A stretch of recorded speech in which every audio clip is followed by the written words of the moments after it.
वस्तीत येडू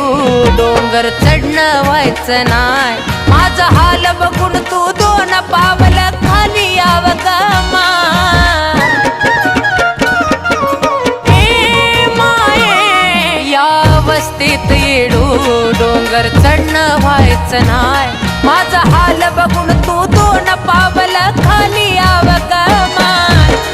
कान कुलदीपचं मन जातई गजडून